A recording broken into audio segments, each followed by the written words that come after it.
Salut la famille, bienvenue sur la Cine en live. Alors sur cette vidéo, nous allons revenir sur la finale d'hier entre le Maroc et le Sénégal. Victoire du Sénégal en but à 0. Et tous les événements complètement lunaires qui se sont passés durant cet événement. On va revenir un peu sur tout ça, voilà, après une bonne nuit de sommeil et à tête reposée, parce que hier j'ai fait une réaction à chaud, je vous ai dit ce que je pensais à chaud, donc mes pensées étaient un peu, voilà, en vrac et tout ça, si je peux dire. Alors, il y a eu pas mal de choses qui se sont passées et il y a eu pas mal images et de vidéos vraiment drôles qu'on a vues sur Internet. Déjà, en tant que Sénégalais, voilà, donc on est vraiment content de cette victoire, vraiment, vraiment content de cette victoire. C'est une fierté de voir le Sénégal gagner cette compétition. Mais quand même, comme je l'ai dit hier, hein, elle laisse un goût amer. Elle laisse un goût amer parce que les événements qui se sont passés durant cette finale-là, c'est juste déplorable. C'est vraiment déplorable. Et ça fait mal quand on voit ça parce que parce que ça renvoie vraiment une très mauvaise image de l'Afrique et on n'aime pas voir cela. Personne n'aime voir ces images parce que ça fait mal, ça fait mal. J'étais en live, à un moment donné, ça m'a tellement saoulé, j'étais obligé de couper le live.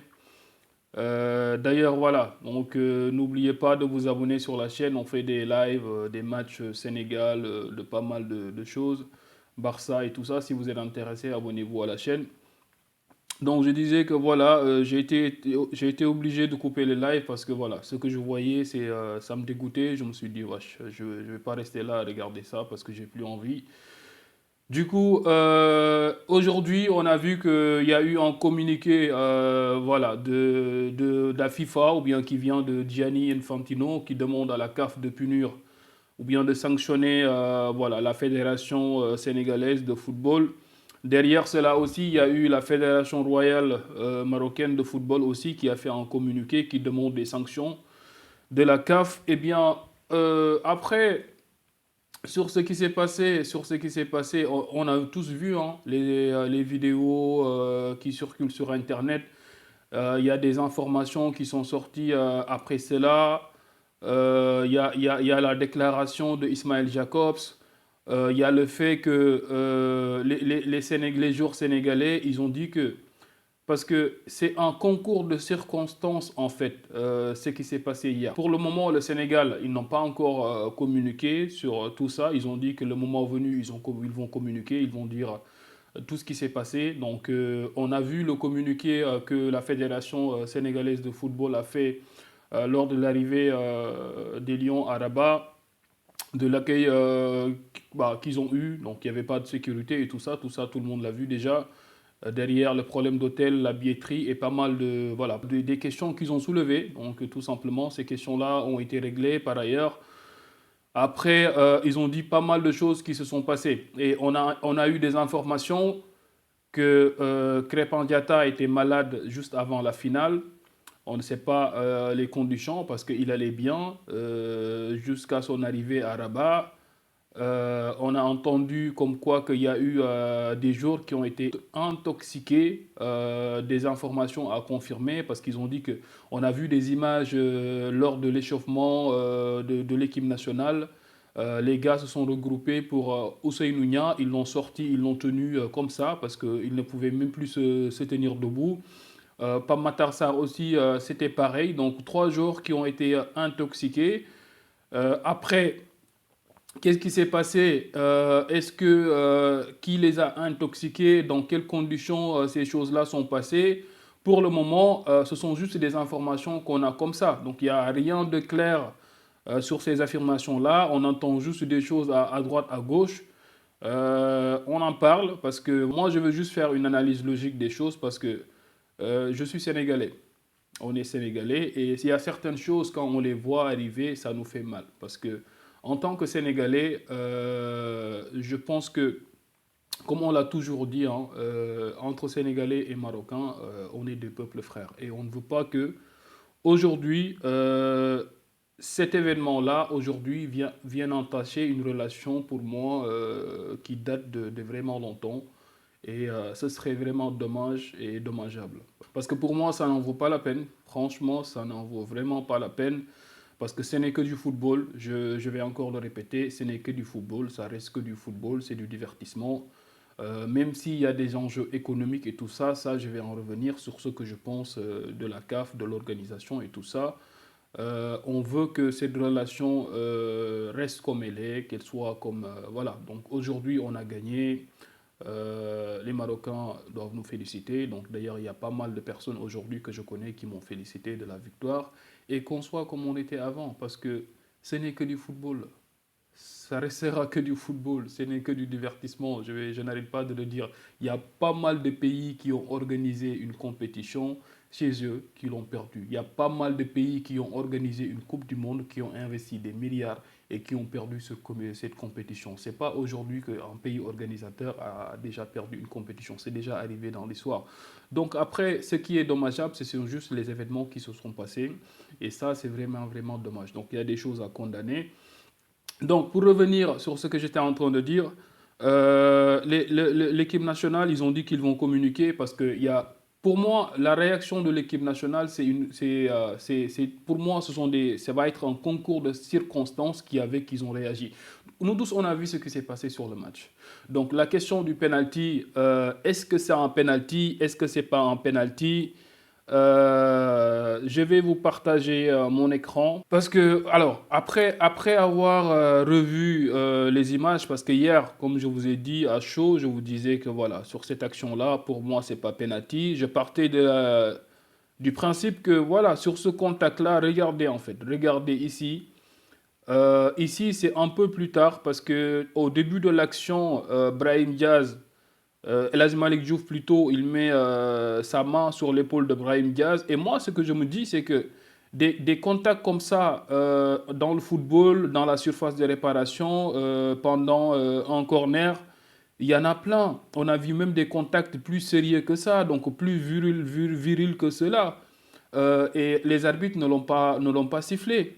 Donc, pour moi, ce contact-là, après, oui, il y a bien contact. El Hadji Malick Diouf, il met bien sa main sur l'épaule et il essaie de tirer un peu. Brahim Diaz, pour moi, il a bien joué le coup parce que voilà, il se laisse tomber très facilement. S'il avait envie de résister à ce contact, il pouvait très bien résister et rester debout. Mais bon, il a bien joué le coup, il faut qu'on se l'avoue. Mais moi, partant du principe que c'est un duel, c'est un corner, chacun essaie de se battre pour le ballon et que le joueur joue un peu le coup en se laissant tomber, c'est très facile de tirer un penalty. Et si on suit ce que je viens d'expliquer, les événements, le but que le Sénégal a marqué juste avant, si on revient aussi sur l'image du but refusé du Sénégal, moi je vous dirais que même sur cette action-là, donc comment l'arbitre peut siffler sur... Alors, regardez l'arbitre où il est placé. Euh, c'est Hakimi, donc si vous avez regardé la vidéo, c'est Hakimi qui a initié le contact. Les deux, ils sont en train de, voilà, donc ça arrive dans le football. Des joueurs qui se poussent pour un positionnement dans la surface de réparation, pour jouer un coup de pied arrêté, ça arrive très souvent. Et ça, c'est vraiment très très léger pour siffler. Et derrière, l'erreur qu'il a fait, c'est de siffler en fait. De siffler, tu siffles.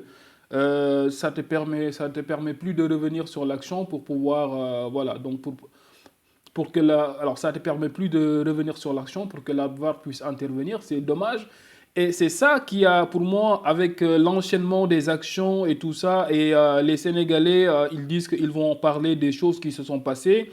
Et je pense que, vu le déroulement du match, même dans le match, le coup de sifflet facile que l'arbitre a pour les Marocains, pour le Sénégal, ça ne siffle pas très rapidement les fautes. L'enchaînement de tous ces événements-là ont fait que il y a eu de la frustration et un sentiment d'injustice de la part des Sénégalais, ce qui a amené Pape Thiaw à demander aux joueurs de sortir. Pour moi, c'était une erreur. Donc Pape Thiaw, d'ailleurs, il s'est excusé après coup. Mais bon, à chaud, tu vois ce que je veux dire. Des fois, il peut y avoir des réactions à chaud. Donc, moi, je l'ai dit tout de suite. J'ai dit que voilà, fallait pas les demander de sortir, fallait les laisser jouer. tiré le penalty. Peut-être que si j'avais joué à ce moment-là, ça aurait été une autre issue, c'est-à-dire que voilà, ça aurait permis à Brahim Diaz, il n'y aurait pas ces 10 minutes d'attente. Brahim Diaz peut-être serait un peu plus lucide pour mettre le penalty et tout ça, on ne sait pas. On ne peut pas anticiper voilà, ce qui aurait pu arriver à ce moment-là. Mais bon, en tout cas, comme je vous l'ai dit, donc c'est ces concours de circonstances-là, tous ces événements-là qui ont fait que le Sénégal, ils étaient énervés. Mais vraiment, c'est dommage. C'est vraiment, vraiment dommage qu'on en est arrivé à ça. Voilà, donc en plus de ça, le penalty, il est tiré au moment où il y a des supporters sénégalais ils étaient en train de se battre avec des stagiaires. Des images vraiment désolantes quand tu le vois. Franchement, tu as tout simplement honte. Tu as honte de, voilà, d'être africain, de voir certaines images. L'arbitrage était vraiment catastrophique, faut le dire. C'est catastrophique. Donc, où je veux en venir, c'est que la CAF, ils ont décidé voilà, donc comment dire, Gianni Infantino, il a décidé de, après les sanctions, sanctionner le Sénégal. Il faudra aussi parler de la situation des serviettes. Il faudra aussi parler de cette situation-là parce que c'est drôle, ouais, vraiment c'est drôle. Vraiment, vraiment c'est drôle parce que la serviette d'Edouard Mendy, on l'a déjà vu sur un autre match. Le match Nigeria-Maroc, ils ont pris la serviette du gardien nigérien. Hier aussi, ces images-là, on ne l'a pas vu à la télé, mais c'est complètement hallucinant, mon gars. C'est juste hallucinant, c'est à perdre la tête. Mais pourquoi ils veulent prendre la serviette d'Edouard Mendy? Pourquoi ils veulent prendre la serviette de quel droit? En plus, il y a la sécurité, tout le monde est là-bas, ils regardent, personne n'intervient.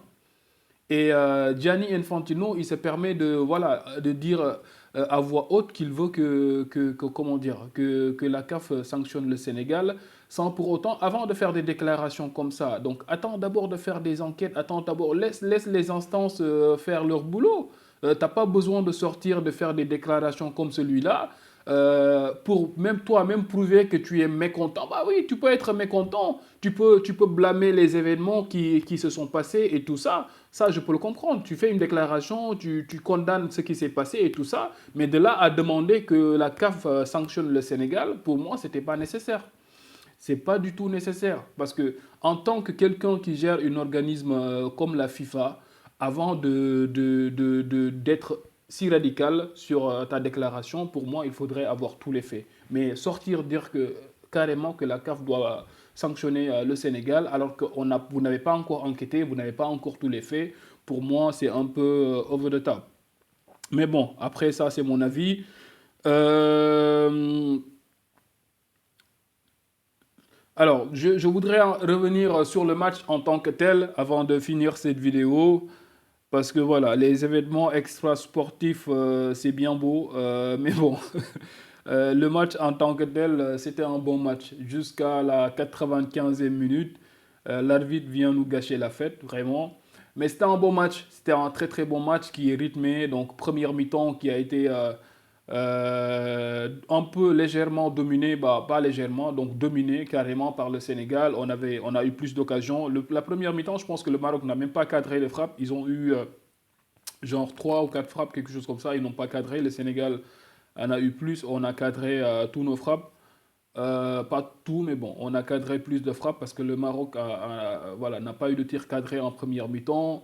En première mi-temps, le Sénégal pouvait mener facilement 1 ou 2-0. L'occasion de Iliman Ndiaye, c'est un but. Il y a une autre occasion où je ne sais pas, c'est Lamine Camara ou bien... Oui, c'est Lamine Camara et Sadio Mané. Ils n'ont pas décalé le ballon sur le côté. Il y avait Pape Gueye qui était là-bas. L'action d'entrée de Pape Gueye, la tête de Pape Gueye, ça pouvait entrer. Facilement, le Sénégal pouvait mener 1 ou 2-0 en première mi-temps. Et en deuxième mi-temps, les Marocains, ils sont revenus avec de meilleures intentions. Voilà, donc ils ont un peu dominé les débats jusque, disons, en toute fin de match.